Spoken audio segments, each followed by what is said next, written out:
Probably the question I've been asked the most over the past few years is, how do I find all these cool places to explore and camp? So today I'm going to talk a bit about my process. First, let's talk quickly about dispersed camping. Some people call it dry camping or boondocking, but basically we're talking about camping somewhere not within an established campground. Obviously, this requires being fully self-sufficient, carrying all the water you might need, as well as being prepared for taking care of business. There are plenty of resources available to educate yourself on dispersed camping, but one key element is making sure you're setting up someplace you're actually allowed to camp. That's usually going to mean being somewhere on public land. In the U.S., you can generally disperse camp on federal lands such as National Forest, Bureau of Land Management, national recreation areas, national monuments, and even within some national wildlife refuges. For the most part, vehicle-based dispersed camping is not an option in national parks. There are also various forms of state lands which vary from state to state and which may allow dispersed camping. It's important to familiarize yourself with the specific rules for any given tract of public land, as it can vary even from national forest to national forest. Some areas may have additional restrictions on where you can or can't camp, so make sure you're up to speed on wherever you plan to go. This brings us to the topic of pre-trip research. Once I've identified a tract of public land I want to explore, some basic research helps me plan a more successful trip. Going directly to the website of the area is a good starting point to check for specific restrictions on camping, campfires, road closures, as well as learning about possible points of interest I may want to visit while I'm out there. Basic Google searches will often yield write-ups and articles which can help you fine-tune your excursion to your liking, whether it's fishing, hiking, or maybe a focus on geology or history. I also like to scan across Google Maps because I'll often find little points of interest I might otherwise miss while driving through, which I can then research further to see if I want to plan my routing accordingly. Now I'm ready to start doing some real planning. I sketch out my trips using a combination of the Gaia GPS website and app. At home, on the Gaia GPS website, I can plot an exact route I want to follow and mark waypoints for places I want to check out. All of this will populate to the Gaia GPS app on my mobile devices, so I can see all of this on the map once I'm out there. Part of my planning process is to scout for potential campsites by scouring the area in Google Maps, switch to satellite view, and if I find something that looks promising, I'll bring those coordinates over into Gaia GPS and mark a waypoint.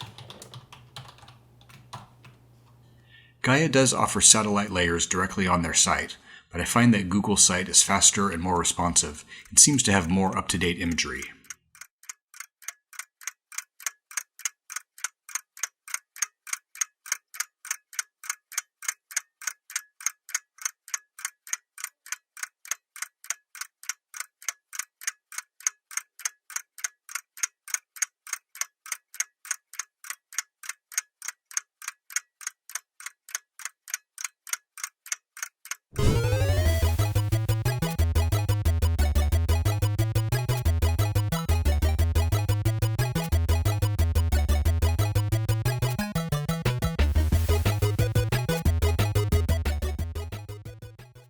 Many campsites are impossible to see from a satellite view, but sometimes there are clues in the mapping.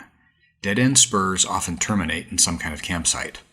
Little side roads off the primary route that loop down along a river or creek may have campsites tucked in there. And while I have often found great campsites through a combination of satellite and map scouting from home, many of the amazing campsites you've seen in my videos I simply found by exploring once I was out there.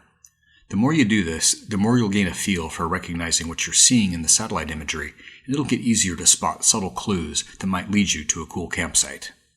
When I'm in this planning phase, I'll also usually figure out all my nearby options to refuel if necessary, especially if I'm on some kind of multi-day overland expedition, as well as taking note of potential shortcuts to a highway if for some reason I need to bail and get back to civilization as quickly as possible. I'll also plot some routing alternatives, especially at places where it looks like my planned route might potentially run into some kind of obstruction, such as passing through a parcel of private land, or if it looks like it could be an unmaintained trail that may no longer get through. So now we've made it out here to the area we want to explore. I have the Gaia GPS app installed on my iPad so I can navigate through my planned area with my planned route and waypoints and see where I am on the map. The Gaia GPS app allows you to download sections of map data while you're at home with internet access, so you have complete mapping once you're out off-grid. I'm using an old 3rd-gen iPad mini I got used off eBay.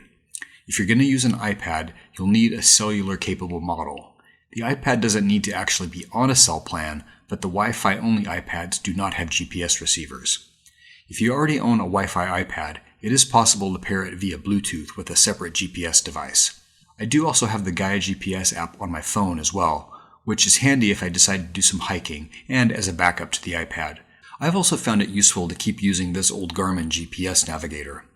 The mapping is rudimentary, but it's much easier to spot side roads on the fly while I'm driving than in Gaia GPS, where the maps are both lower contrast and more detailed. As useful as it is to research and plan, and I've had a lot of success on my trips thanks to research and planning, it is equally important to be willing to improvise and explore.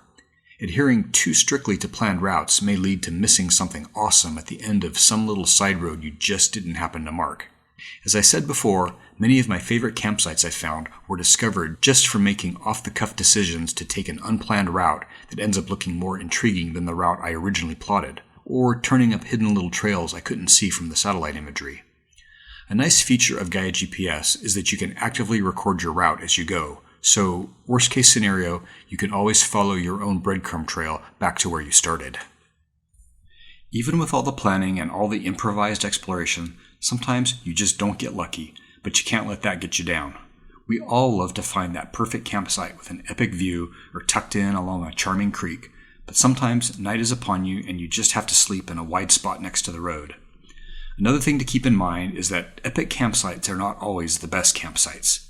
Oftentimes, those fabulous views at the top of a mountain or overlooking a canyon come at a price of relentless winds, making it difficult to be outside actually enjoying that epic view.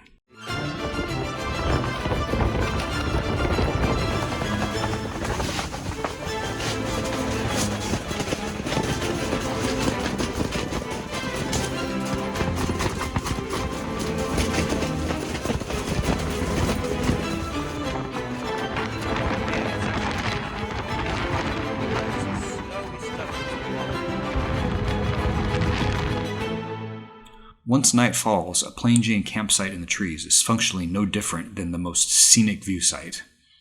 When things don't go as well as I'd hoped, I still have to remind myself that even the worst day out exploring and camping is better than being stuck at home at my desk. Now I know there are some other apps out there that people use for navigating in the backcountry or off-road trails.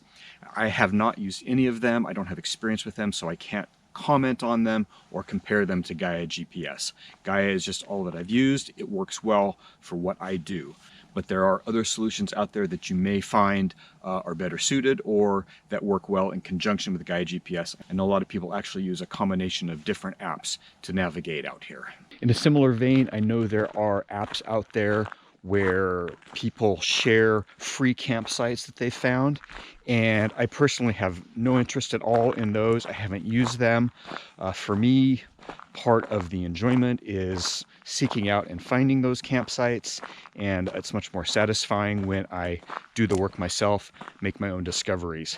On top of that, I wouldn't want to roll into a campsite that thousands of other people can find easily just by clicking in an app. It seems very likely to run into somebody else being there or have someone roll up on you when you're there. So those apps are out there. So depending on the way you travel and where you go, one of those apps may actually make sense for you, but I can't comment on them, haven't used them. Something else that people ask me a lot is if I've done this BDR route or that BDR route. And honestly, I'm not super interested in the various backcountry discovery routes that you can acquire from a couple of different organizations. I think these are a useful resource for a lot of people. Me personally, I enjoy the process of planning out my trip, doing the research, and then getting out there and seeing what happens. So ultimately, I just find it more satisfying to plot my own route rather than follow in someone else's tracks. These routes, however, are really a great way to get out and get into some beautiful backcountry where you know the route is going to get through, and there's absolutely nothing wrong with using the BDR routes. All right, I know that was a lot to talk about, and I didn't even dive into full depth on all of those topics, but I hope you found that helpful as sort of an overview, maybe to get you started or guide you along in your own process. If you have any questions, please just post them in the comments below, and thank you for watching.